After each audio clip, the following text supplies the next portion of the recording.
Bienvenidos a esta unidad número 3.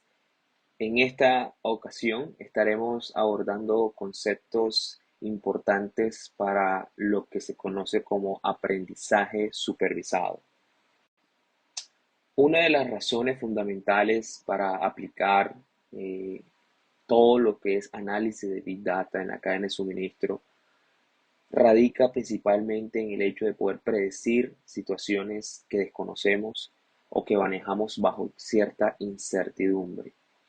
Por ejemplo, estimar la demanda de nuestros productos y así poder tener una mejor gestión de los inventarios.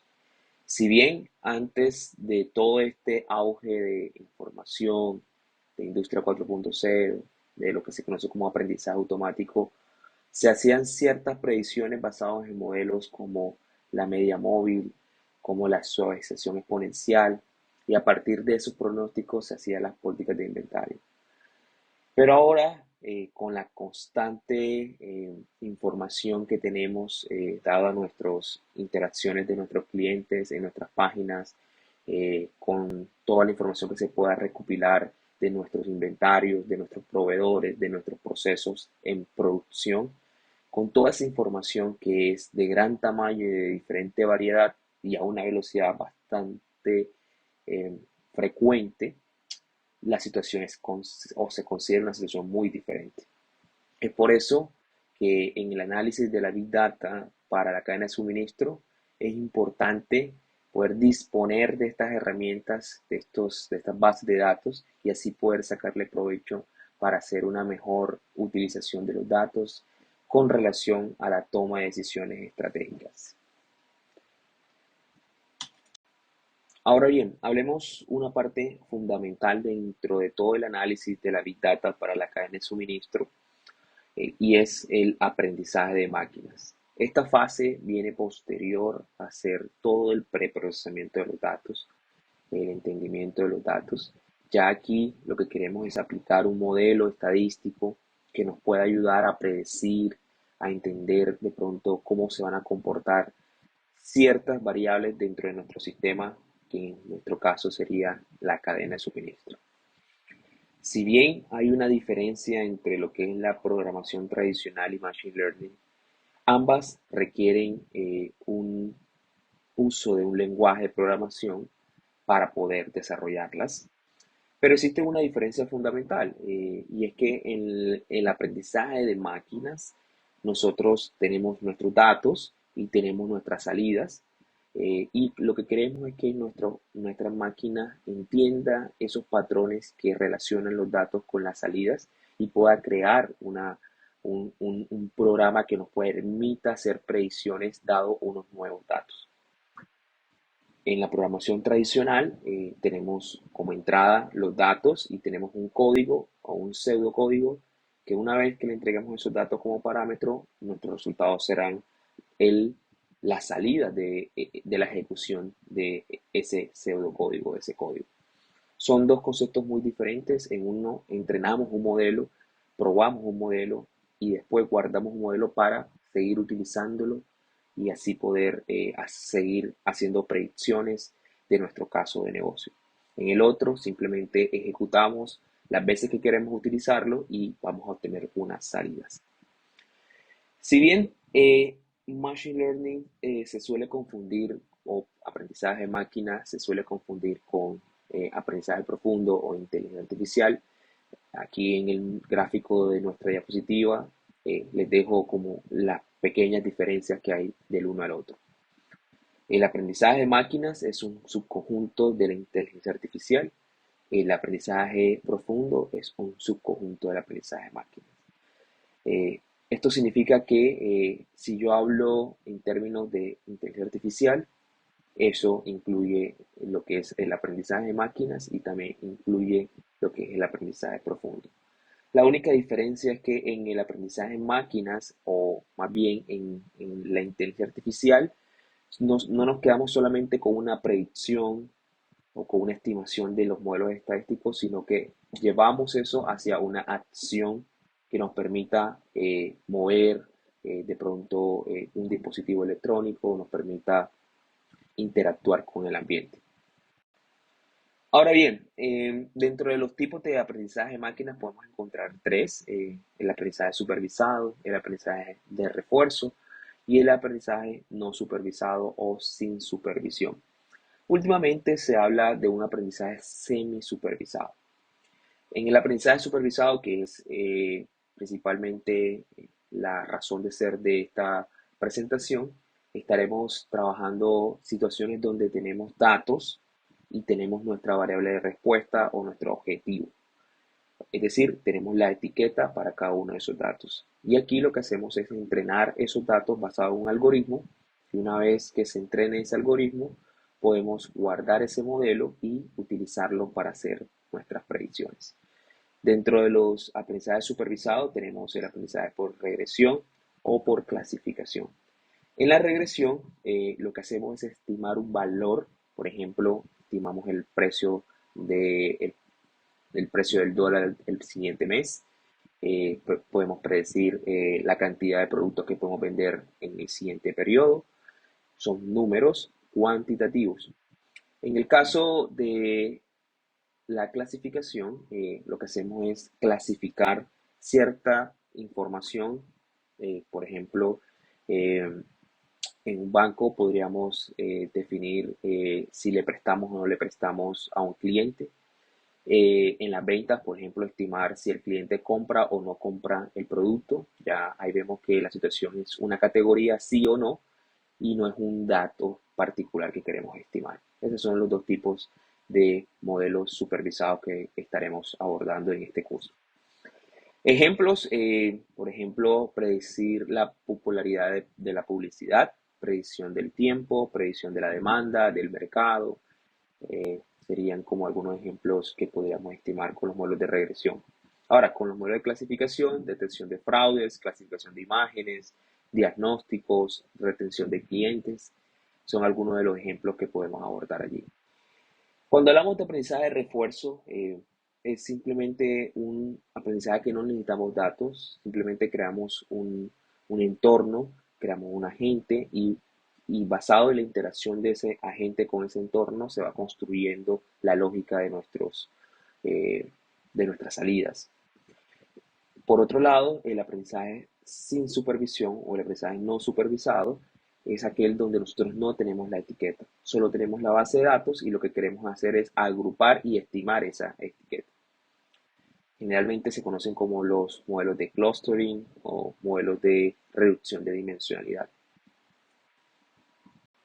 Ahora bien, para entender un poco la diferencia entre regresión y clasificación, vamos a referir un ejemplo muy particular.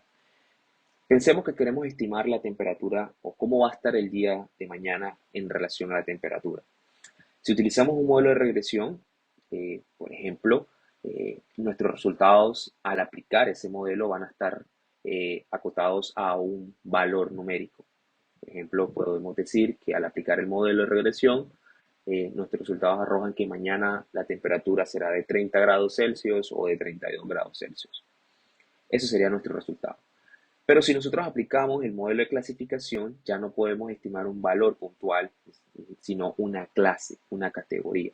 Entonces, si transformamos este problema a un problema de clasificación, las respuestas que vamos a recibir de nuestro modelo van a estar acotadas en, por ejemplo, en dos categorías como caliente o frío. Es decir, si utilizamos este modelo de clasificación, lo que nos dirá al final de aplicarlo, nos dirá si mañana estará el día frío o caliente. A diferencia de la regresión, que sí nos dará la temperatura en números de cómo será la temperatura el día de mañana.